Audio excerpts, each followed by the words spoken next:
હમણાં 5-6 વર્ષથી દુખાવો હતો અહીં ગાલમાં, એટલે કરંટના ઝટકા લાગતા હતા, ખવાતું નહોતું, બહુ દુખતું હતું.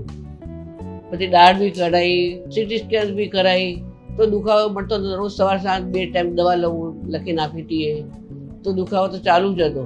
મારે સપ્ટેમ્બરના એન્ડમાં બહુ દુખાવો હતો, એટલે મારે અહીંની સારવાર બલૂન મારફતે અંદર ઇન્જેક્શન મૂકી ને એ કરાવી. બીજે દિવસે જ બધા ખબર પડી ગઈ હતી, તરત ઓલા ચાલા બાલા બધું તરત મટી જ બી ગયું હતું.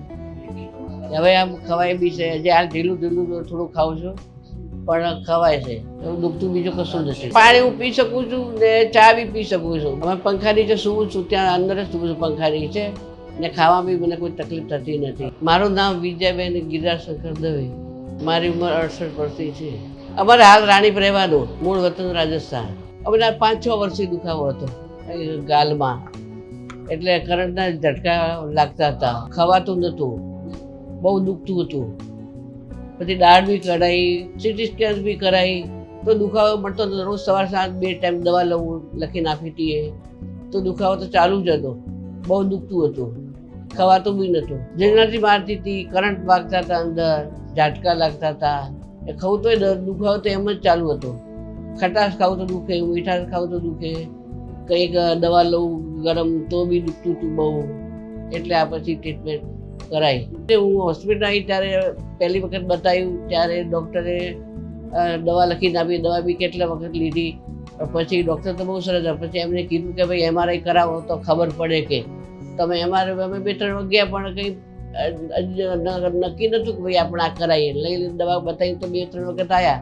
પછી છોકરાઓ તો કે હવે ના તારે કે હવે બહુ દુખે છે, તો હવે કે આપણે કંઈ કરાવી જ લઈએ. મારે સપ્ટેમ્બરના એન્ડમાં બહુ દુખાવો હતો, એટલે મારે અહીંની સારવાર બલૂન મારફતે અંદર ઇન્જેક્શન મૂકી ને એ કરાવી. એટલે હવે મારે બહુ સરસ છે, ખવાય બી છે. બીજે દિવસે જ બધા ખબર પડી ગઈ હતી, તરત ઓલા ચાલા બાલા બધું તરત મટી જ બી ગયું હતું.